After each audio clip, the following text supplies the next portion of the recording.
Hello good morning, मैं सूरज sir आपके बीच में। पहचान रहे हैं कि भूल गए जी? पहचान उछाल रहा है ना।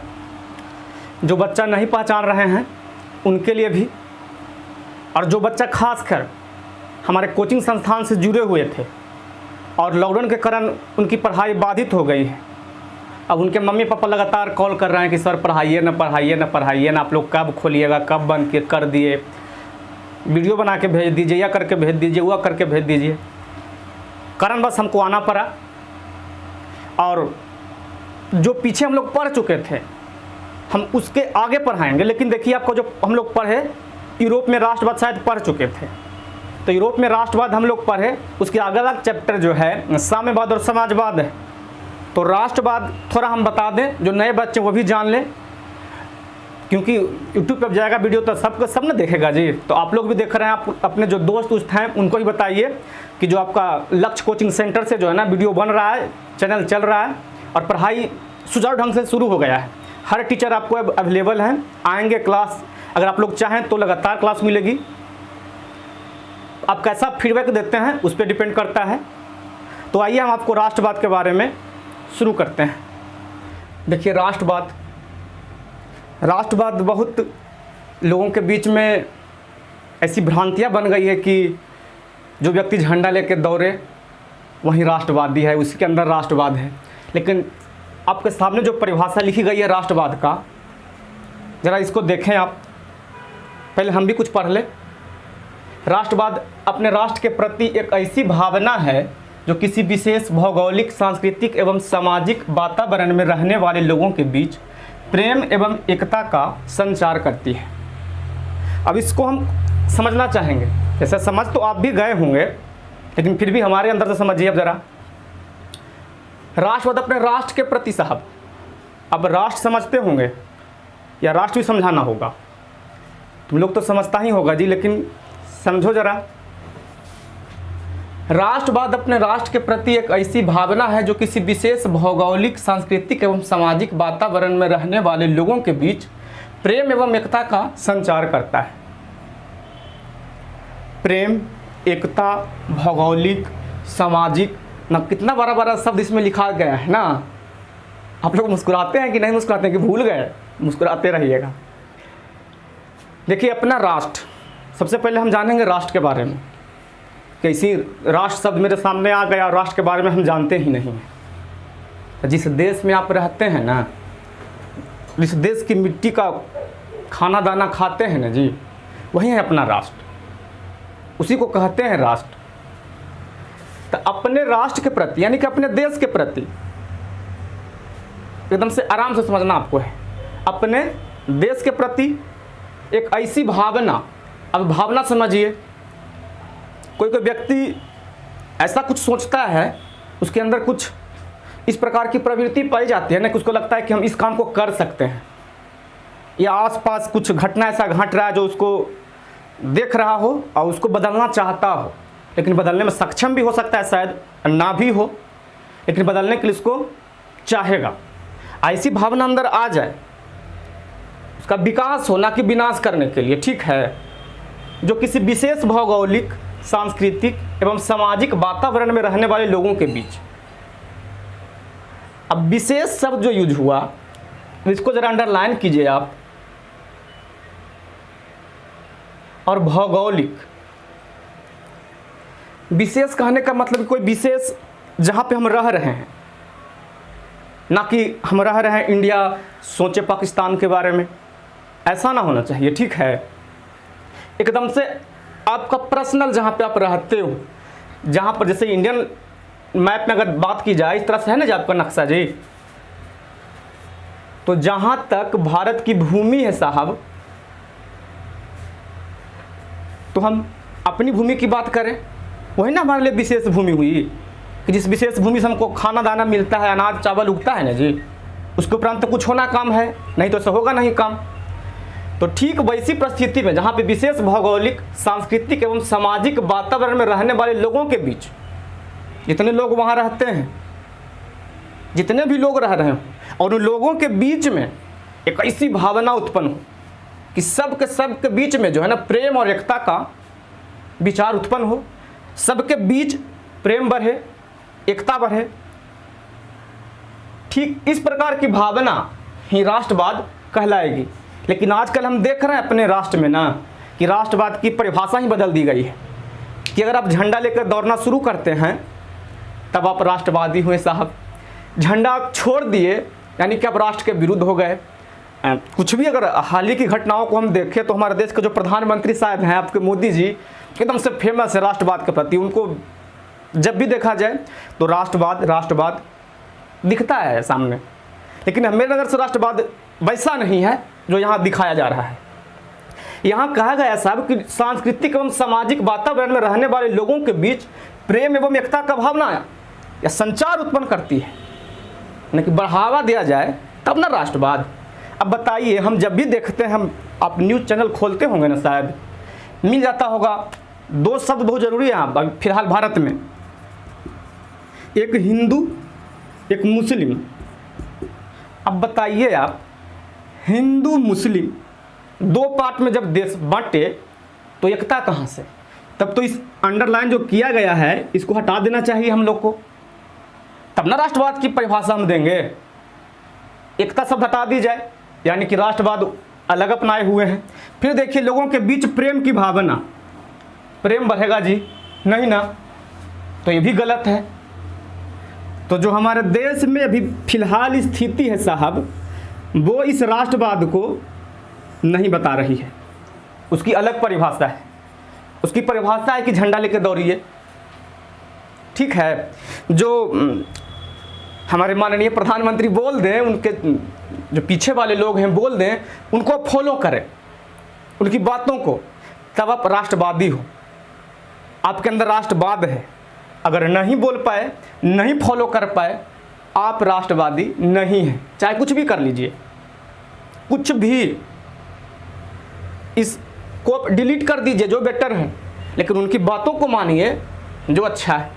लेकिन बताइए, जो कभी इस शब्द को लिखा होगा व्यक्ति, हमको तो नहीं लगता है कि जो आज हम लोग पढ़ लिख रहे हैं, हम सब कम पढ़े लिखे लोग होंगे, ऐसी जो भावना उनके अंदर आया होगा उस समय।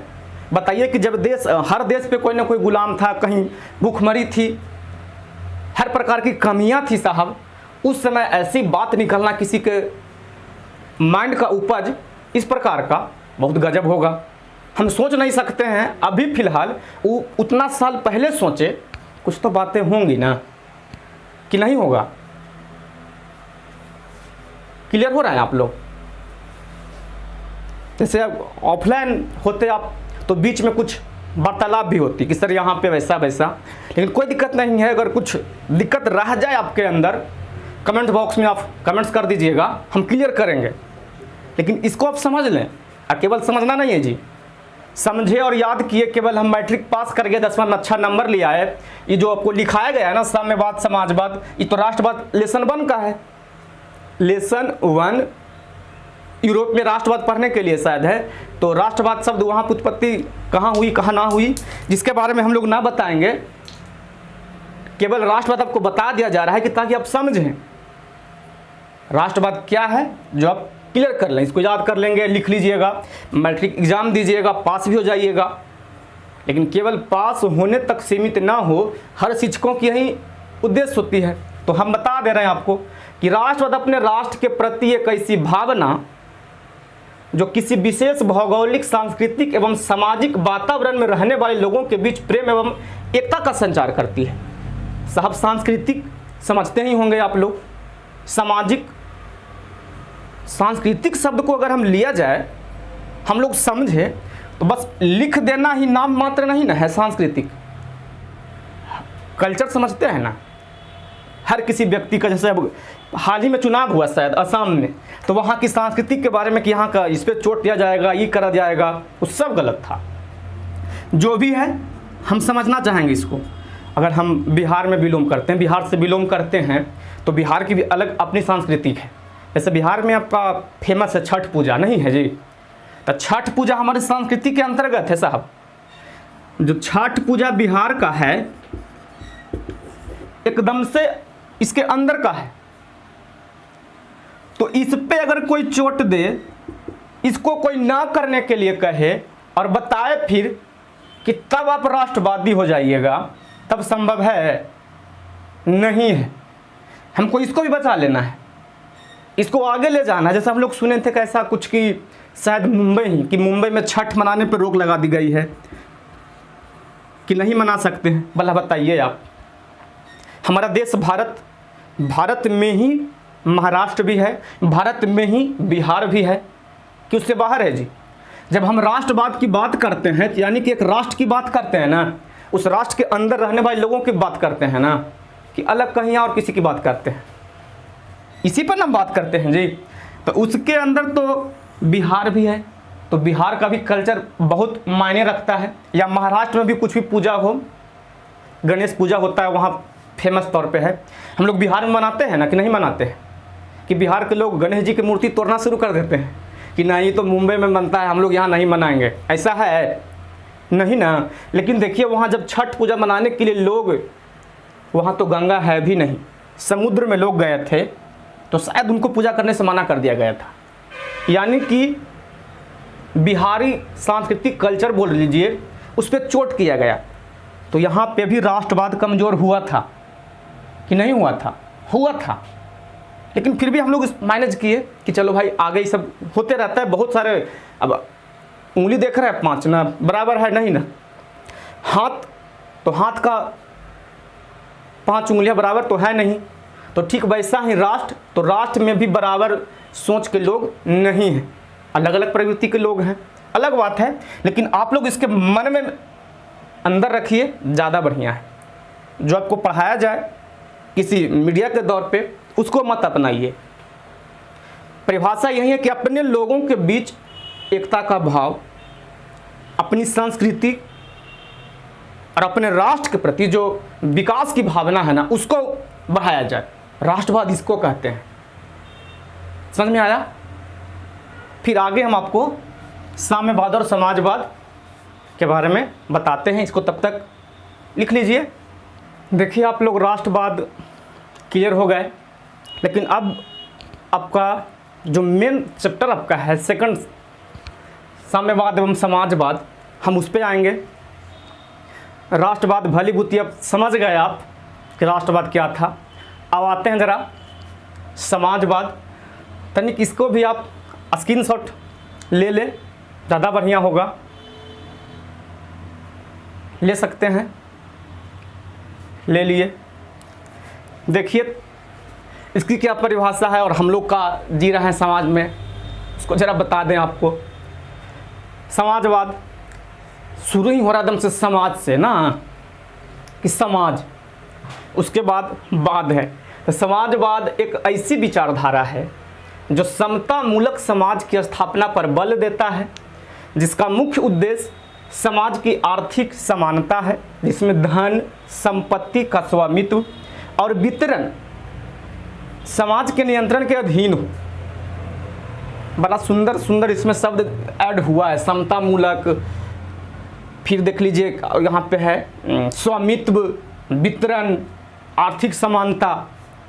इन सब शब्दों को ज़रा समझें हम, ज़्यादा उचित होगा हम लोगों के लिए। देखिए ज़रा आप, सबसे पहले समाज हमको जानना चाहिए कि समाज है क्या। बगैर समाज को जाने हम अंडरलाइन नहीं कर सकते। जैसे जान लीजिए, हम लोग के मन में डायरेक्ट विचार आता है जी, नहीं आता है कि जहाँ पे हम लोग रह रहे हैं वो मेरा समाज हो गया, कि वहीं समाज है। कुछ की तो परिभाषा ऐसी है कि समाज से ही हम हैं, लेकिन हमारा ऐसा कुछ लगता नहीं कि समाज से हम हैं।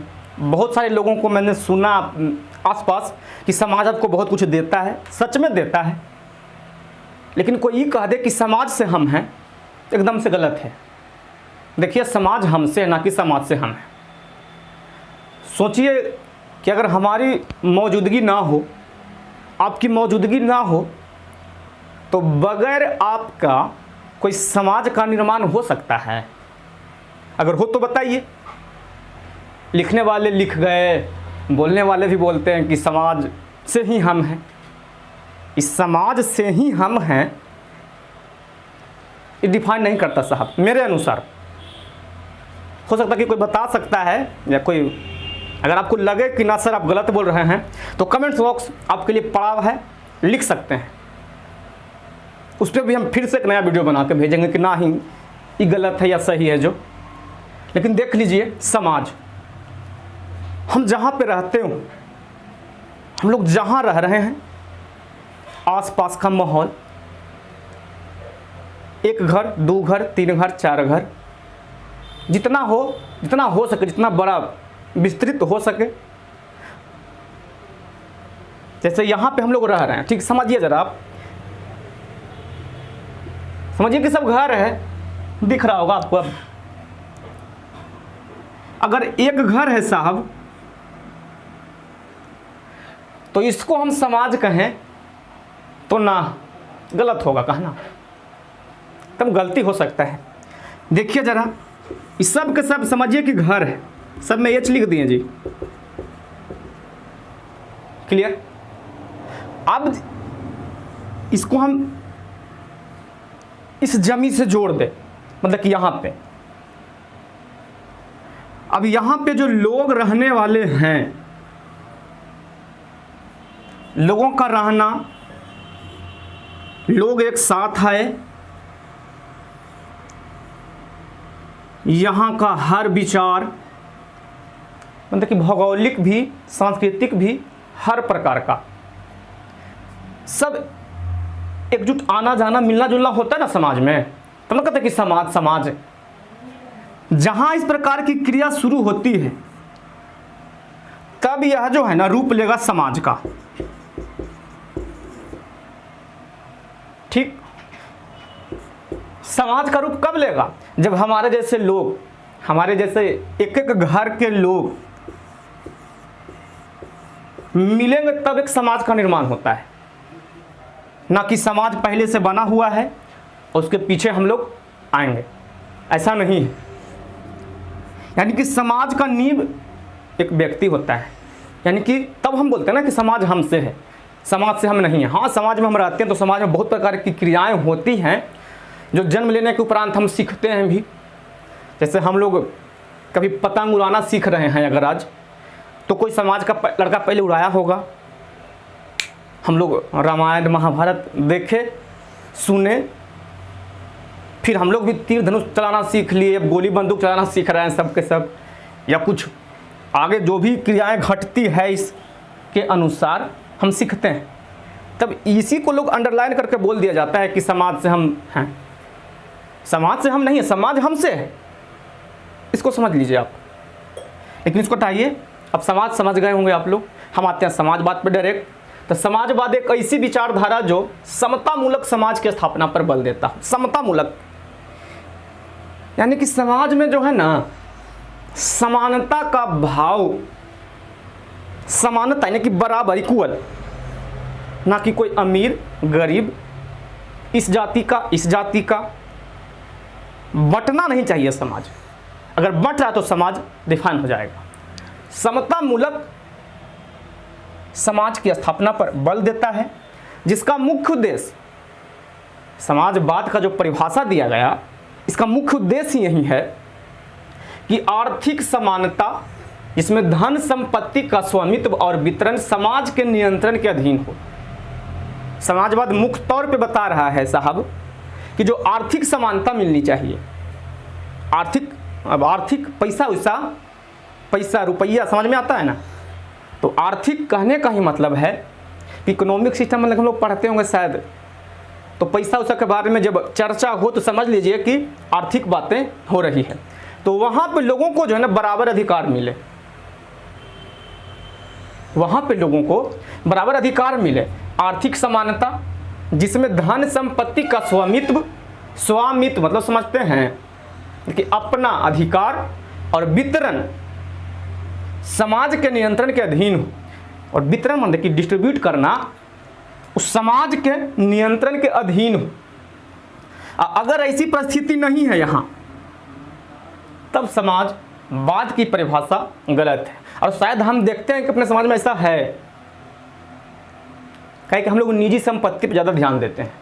और समाजवाद क्या कह रहा है कि सब में आर्थिक समानता हो, कि किसी के पास अगर हो सकता है कि ढेर सारा जमी हो, भूमि, किसी पे 60 बीघा मान लिया जाए, 50 बीघा, बीघा समझते हैं ना जी, अरे खेत उत जो होता है ना जी, तो उतना हो, और किसी व्यक्ति के पास रहने के लिए घर ना हो, किसी के पास। आज हमारे जो 2-4 उद्योगपति का नाम बार बार सुनते हैं हम लोग, मुकेश अंबानी, बिरला, अडानी वगैरह वगैरह, तो उन सबके पास जो संपत्ति का जो दम से बोलते हैं कि हम लोग इतना पैसा कमाए, आगे बढ़ गए, इतना है कि शायद भारत को 2-4 महीना खिला सके। और किसी व्यक्ति के पास जो है ना साहब, हम इसी समाज में रह रहे हैं, हम इसी समाज के अंतर्गत हैं, किसी व्यक्ति के पास इतना भी पैसा ना है कि एक दिन का खाना वो खा पाए।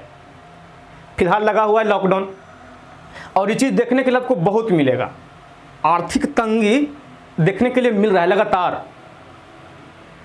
शायद आप लोग बड़े घर से बिलोंग करते हो तो ना दिखता होगा, आप लोग घर में रहते हो और घर की परिभाषाएं कुछ और होती है पैसों वाले के यहाँ, लेकिन जो गरीब व्यक्ति है ना, जो रोज़मर्रा की ज़िंदगी जी रहा था, प्रत्येक दिन ठेला रिक्शा चाहे चाट फुचका जो बिकता था मार्केट में आपका बिक रहा था, ज़रा उनसे पूछिए या उनके बच्चों से पूछिए। शायद आप लोग कोई होंगे जिनके पापा या तो दुकान चलाते हों छोटा मोटा, या रोड पे किसी भी प्रकार का काम करते हों, उनसे पूछा जाए तो आज बता सकते हैं कि आर्थिक तंगी क्या है।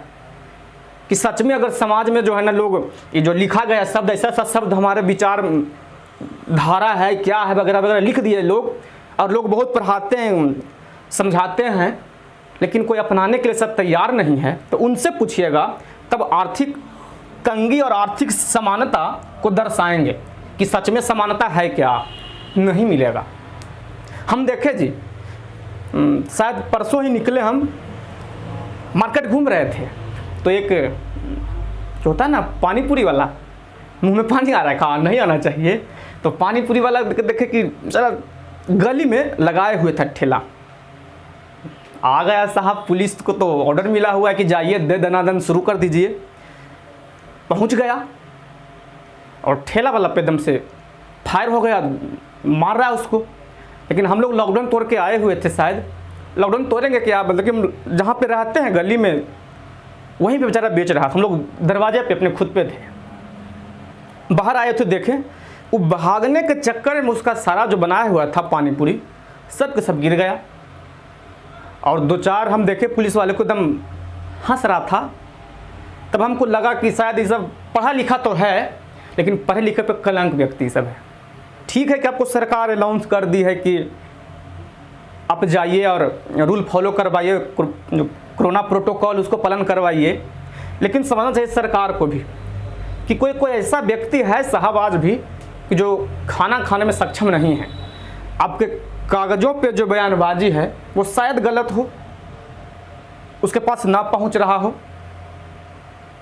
तो हम देखें और आप भी इस चीज़ को समझिए। तो यहाँ पे आर्थिक समानता हमको नहीं मिला कि हाँ आर्थिक समानता है, सब में बराबर का अधिकार है, ऐसा नहीं था। तो समाजवाद कुछ और कहता है, लेकिन हमारे समाज में कुछ और है। हम लोग देखते हैं, हम लोग समझते हैं जी, हम बता रहे हैं ना आपको, तो हम सब कोई देख रहा है, आप भी देखते होंगे।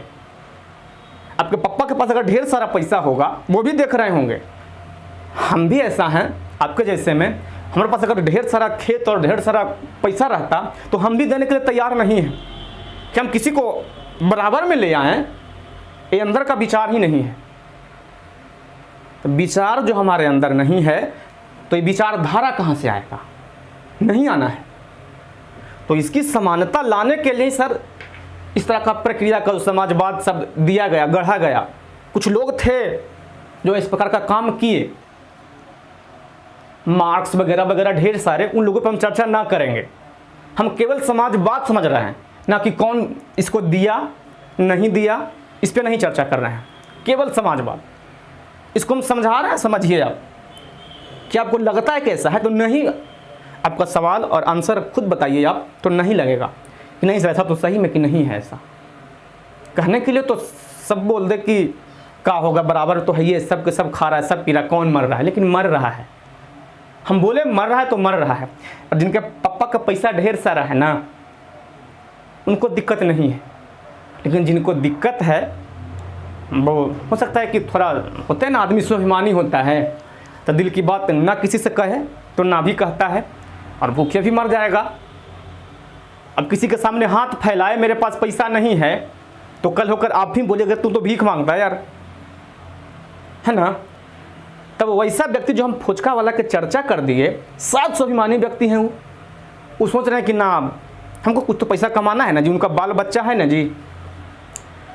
और बहुत सारे ऐसे फतुआ में लोग रह रहे हैं आपके यहाँ जिनका घर अपना ना हो, किराए के दुकान मकान में रह रहे हैं, तो मकान का पैसा भी देना है, बच्चा उनका है उनको भी पढ़ाई का खर्चा देना है। ठीक है, पढ़ाई बंद है, पढ़ाई बंद है, और भी तो खर्चा है ना जी, घर पे खाना पीना चलना है। और प्रत्येक दिन हम कोई सामान बेच रहे थे और तब जाकर जो है ना हम साहब खाना खिला रहे थे अपने बाल बच्चे को, क्या खिला पाएंगे अब।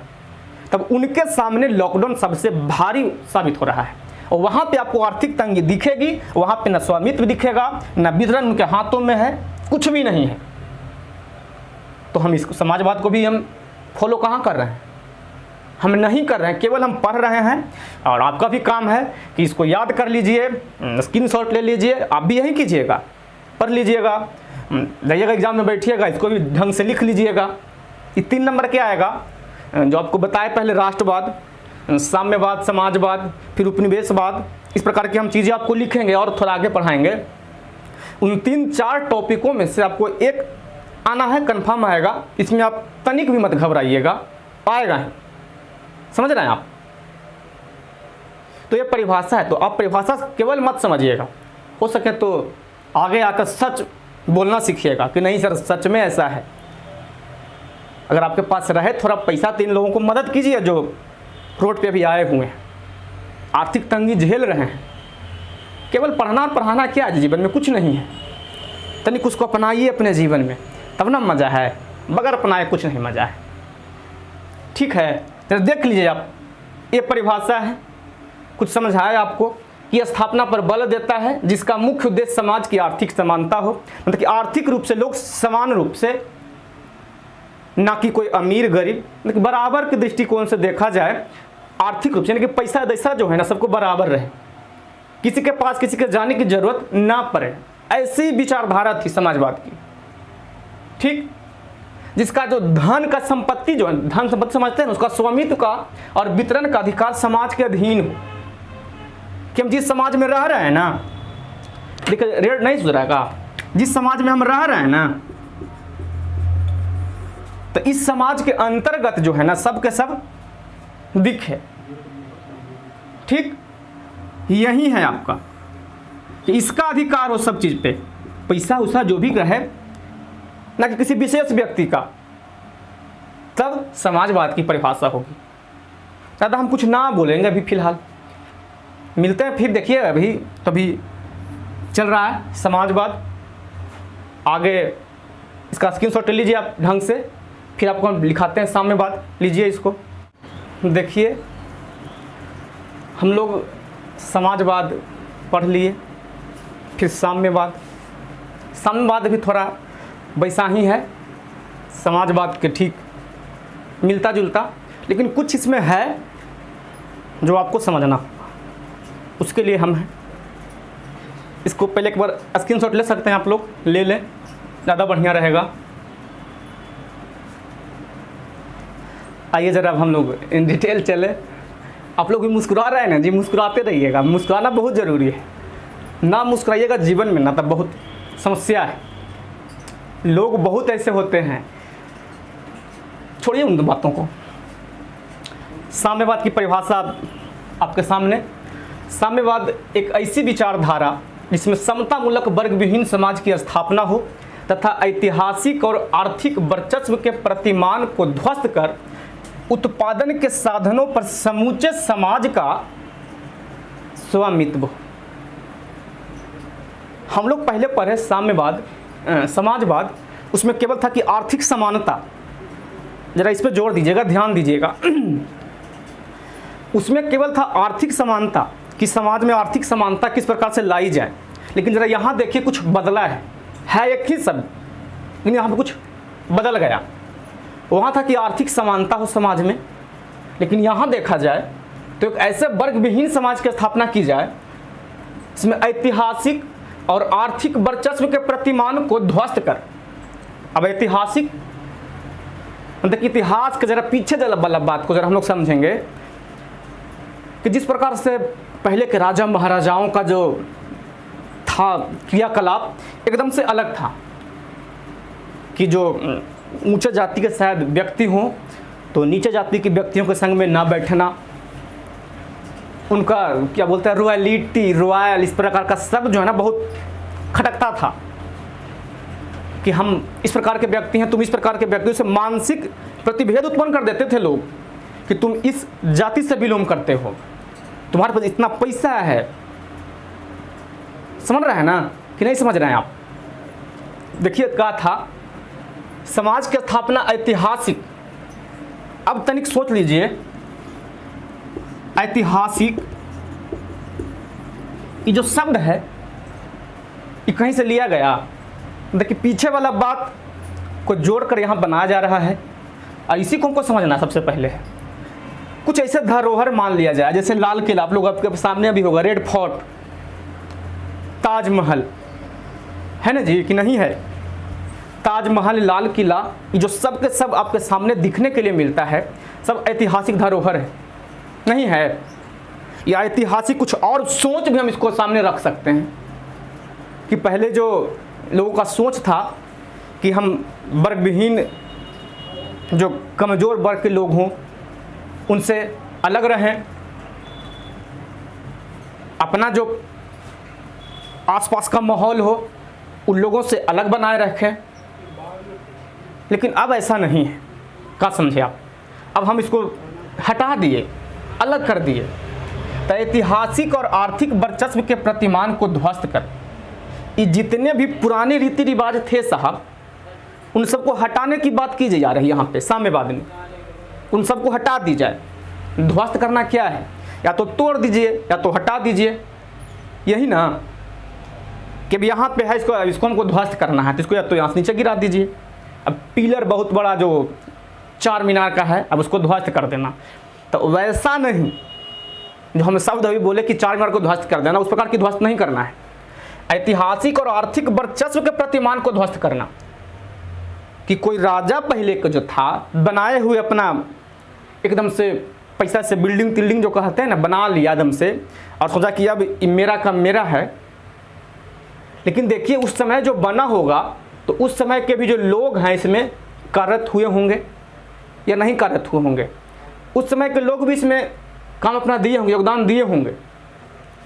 और उनका जो आर्थिक वर्चस्व था पहले का कि भाई हम इतना पैसा वाला हैं और आप लोग इतना कमज़ोर वर्ग से लोग हैं, तो उन लोगों के प्रतिमान यानी वर्चस्व के प्रतिमान को ध्वस्त कर उत्पादन के साधनों पर समूचे समाज का स्वामित्व हो। अब किसी देखिए ऐतिहासिक जो है यहाँ से हम ले आए, यहाँ तनिक समझिए इसको।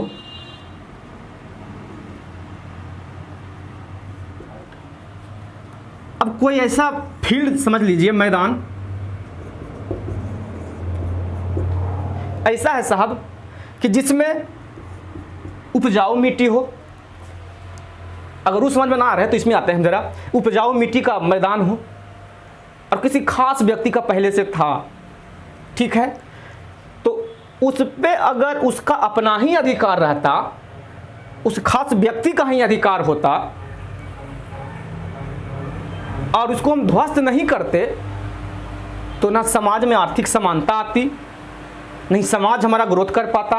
किसी खास व्यक्ति के पास ही ना होता जी, तो किसी खास व्यक्ति को ना रहकर, अब देख रहे हैं कि जहाँ जहाँ लोकतंत्र है, अब किसी का खेत कहीं पे पड़ रहा है, ठीक ना, किसी का ज़मीन कहीं पे पड़ रहा है और उस ज़मीन के नीचे साहब अगर मिल जाए, उस ज़मीन के नीचे ऑयल हो जाए, पेट्रोल, कुछ भी इस प्रकार की कच्चा सामान मिल जाए जो कि हर व्यक्ति की ज़रूरत की चीज़ हो, तो जिसका भी रहे सरकार अपने अंदर ले लेती है। ये तो अब की बात है, लेकिन पहले ऐसा था नहीं कि तो मेरा है तो हम खुद ही काम करेंगे। अगर मेरा ज़मीन यहाँ इतना दूर तक है और इसमें अगर किसी प्रकार का हम कोई चीज़ बनाएं, ज़मीन के नीचे कुछ है तो जिन व्यक्ति का है उन्हीं के अंदर रह जाएगा।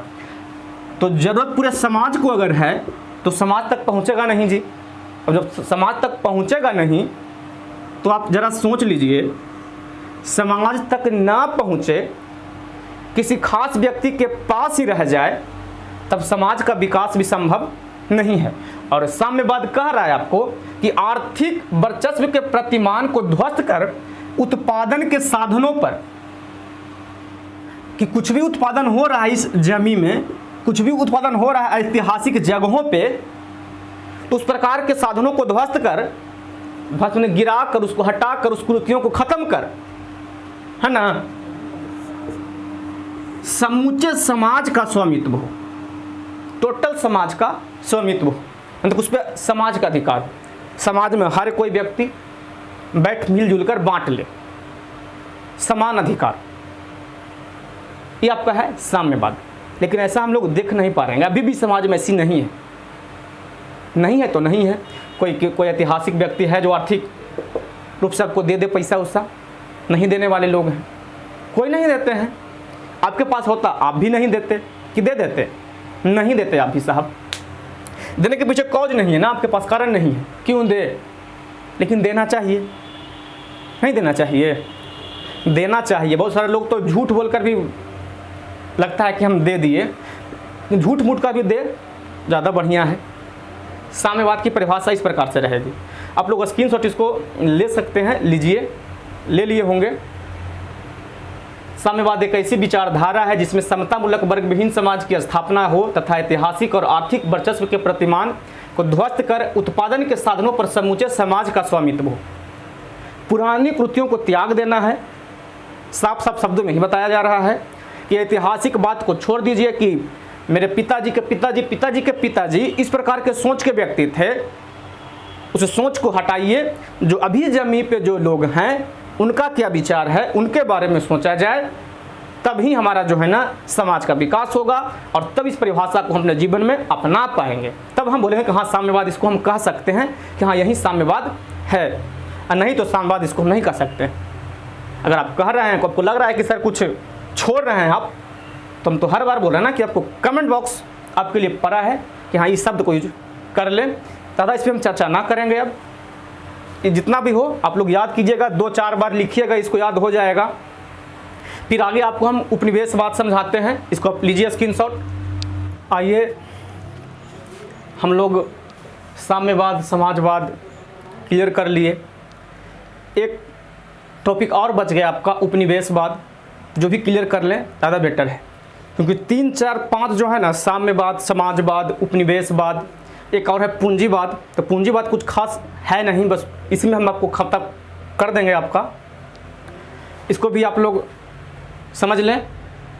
और जितना भी ये भी पढ़ाया गया आपको, ये देखिए 3 नंबर का जो है ना आपका एकदम से क्लियर है साहब। यार 4-5 अगर आप याद रखते हैं तो 10th के लिए 3 नंबर कोई काटने वाला नहीं है।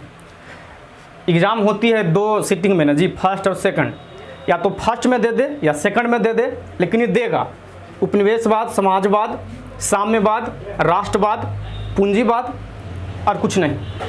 तो हम उपनिवेशवाद समझ ले, अगर पहले चाहते हैं तो आप स्क्रीनशॉट ले लें, इसको दिख रहा होगा आपको, ले लीजिए, ले लिए। अब आप ज़रा देखिए इसको, अब इसकी परिभाषा क्या है और हम लोग के पास क्या चल रहा है समाज में। उपनिवेशवाद से अभिप्राय यह है कि किसी समृद्ध एवं शक्तिशाली राष्ट्र द्वारा अपने विभिन्न हितों को साधने के लिए किसी निर्बल किंतु प्राकृतिक संसाधनों से परिपूर्ण राष्ट्र के विभिन्न संसाधनों का शक्ति के बल पर उपभोग करना।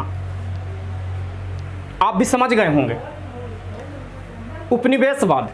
सबसे पहले हम इसको समझे थोड़ा सा दम से। उपनिवेश, ऊपर से निवेश करना जी, कहीं और से, कोई और देश, किसी और देश में, उसी को ना बोलेंगे उपनिवेश। बात को हम यहाँ पे थोड़ा ढक लिए, केवल उपनिवेश, कोई व्यक्ति अलग से या कोई देश अलग से निवेश कहीं पे कर रहा है, उसी को बोलेंगे उपनिवेश। जैसे देखिए हमारे यहाँ आए वास्को डी गामा टाइप का, खोजते खोजते पहुँच गए, कोलंबस आए, ये सब क्या थे? उपनिवेश बात के अंतर्गत आने वाले सब यात्रियों में से थे कि आए बताए हम लोग को अंग्रेज की आपके यहाँ कुछ हम निवेश करेंगे। था ऐसा ही ना कि आपके यहाँ निवेश करेंगे, आप लोग को हम अच्छा खासा पैसा देंगे, आपको भी फायदा होगा। लोभ हर कोई देता है, तो ये भी लोभ दिए थे। तो ठीक उसी के अंतर्गत है ये कि उपनिवेशवाद से अभिप्राय यह है कि किसी समृद्ध एवं शक्तिशाली राष्ट्र द्वारा जो देश निवेश कर रहा हो वो भी खुद से मजबूत हो, समृद्ध हो, किसी भी कार्य करने के लिए। कोई भी कार्य करना चाह रहा है व्यक्ति तो उसके लिए समृद्ध हो, ना कि हिचकिचाहट उसमें वो करने का, शक्तिशाली भी हो। अब कहीं पे हम गए घूमने के लिए भी अगर कहीं चल जाएं किसी और के इलाके में और घूमने जा रहे हैं हम, और हमको वहाँ कुछ लोग मिल गए और हम ही को पीट दिए, तो हम समृद्ध नहीं हुए, शक्तिशाली नहीं हुए। हम कहीं पे छोटा मोटा दुकान लगाना चाह रहे हैं, दुकान लगाए, कोई आया व्यक्ति और दुकान को हटा दे, तो हम शक्तिशाली नहीं हुए। तो अंदर भी कुछ होनी चाहिए।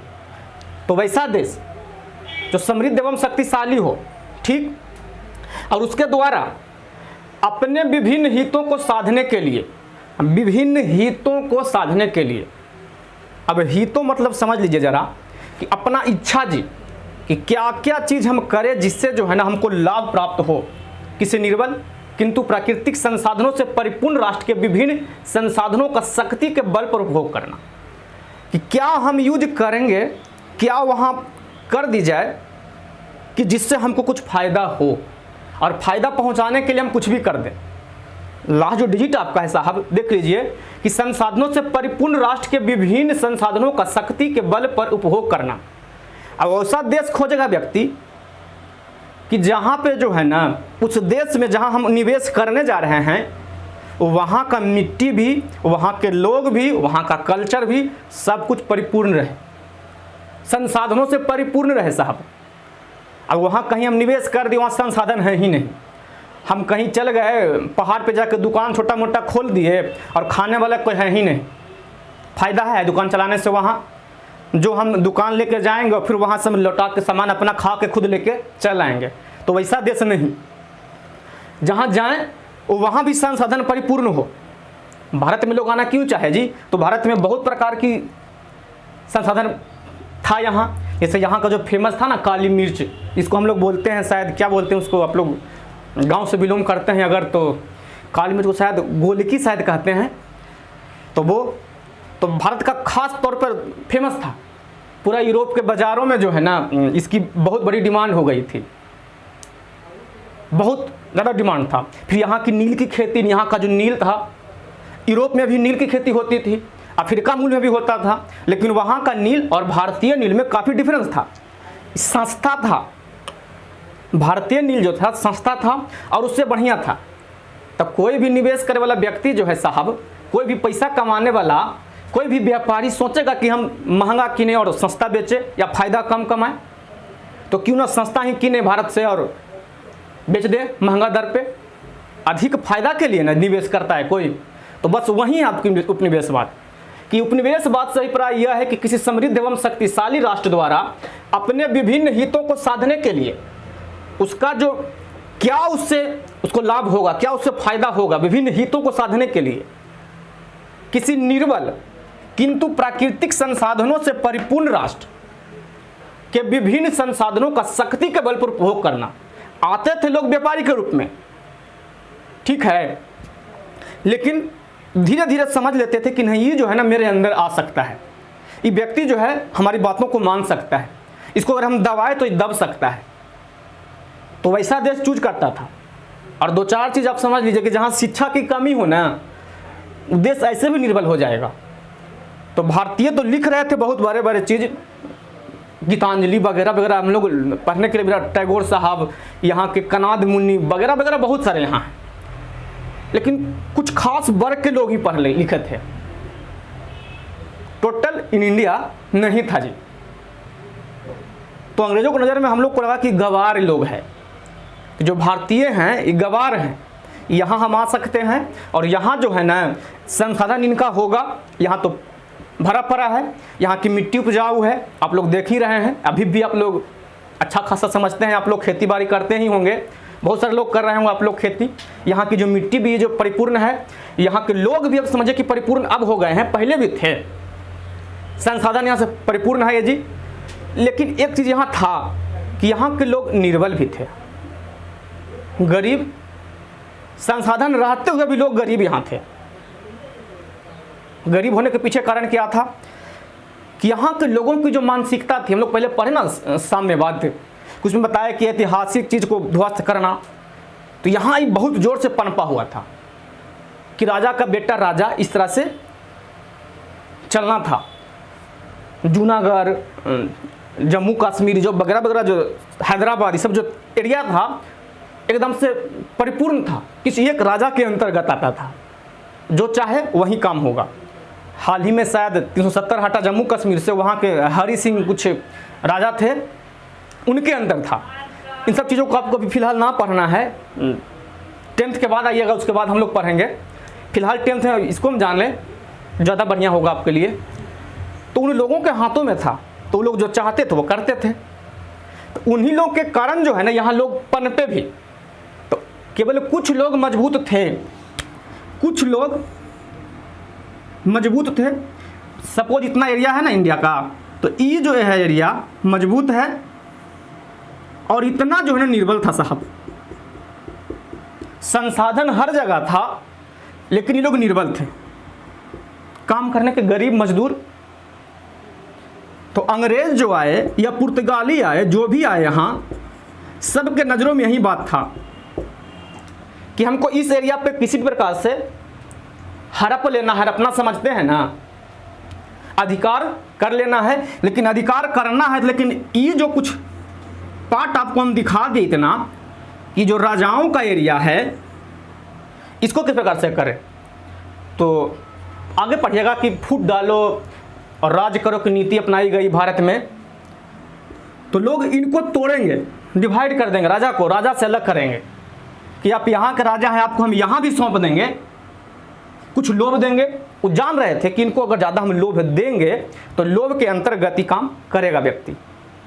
तो लोभ होने के उपरांत राजाओं में जो है दूरी बनाया गया और इसको दूरी बनवाकर इसको साधना था, इसको इस एरिया को साधना था, इस एरिया पे अटैक किया। ये तो कमज़ोर हो गया बच्चा, ये फिर इसको खुद से कमज़ोर कर दिया। इसको बोल दिया गया कि तुमको इतना देंगे पैसा, या तुमसे इतना लगान लेंगे, तुमको देना पड़ेगा। राजा भी कमज़ोर और हम तो थे ही निर्बल, हम तो थे ही निर्बल, फिर हम पे भी इस प्रकार से हमारा देश तो गुलाम हो गया जी। तो यही काम है यहाँ पे कि विभिन्न हितों को साधने के लिए किसी निर्बल किंतु प्राकृतिक संसाधनों से परिपूर्ण राष्ट्र के विभिन्न संसाधनों का शक्ति के बल पर उपभोग करना। अगर आप बढ़िया से माने तो ठीक है, अगर नहीं मान रहे हैं, अगर आप नहीं मान रहे हैं तब फिर तो बल के आधार पर, यानी कि थोड़ा बल मैंने समझ ही रहे हैं, अब जबरदस्ती हम आप पे अधिकार करेंगे, आपके संसाधनों पर अधिकार हमारा होगा, फोर्स है ना, ज़बरदस्ती करेंगे हम आपसे। तब ना नील की खेती यहाँ होने लगी थी। उसके लिए शायद 1917 में चंपारण सत्याग्रह भी हो गया, गांधी जी को बुलाया गया, राजकुमार शुक्ल बुलाए थे। तो इन बातों को हम बाद में पढ़ना है, उपनिवेशवाद भी अब समझ गए होंगे। लंबा वीडियो बन रहा होगा शायद, कम ही समय में इसको हम इतना ही ख़त्म करेंगे। इसको आप याद कर लीजिएगा एकदम से ढंग से, समझ ही गए। और आप लोग से हम कह देना चाहते हैं कि आप लोग बहुत बोल रहे थे कि class sir class sir class sir, आ गया क्लास आपका, ढंग से पढ़िए। लॉकडाउन है, ज़्यादा बाहर नहीं निकलिएगा, ज़्यादा बेटर रहेगा। और घर पे रहिए ना तो सच बोलिए, झूठ मत बोलिए किसी से कि हम यहाँ हैं वहाँ हैं। अभी थोड़ा माहौल ख़राब है हमारे यहाँ, जितना हो सके सच बोलने की कोशिश करें। और सच बोलना सबसे अच्छा बात है। घर पे लोग हैं, उनके संग में अच्छा टाइम बिताइए, मुस्कुराते रहिए। बेस्ट ऑफ लक, जय हिंद।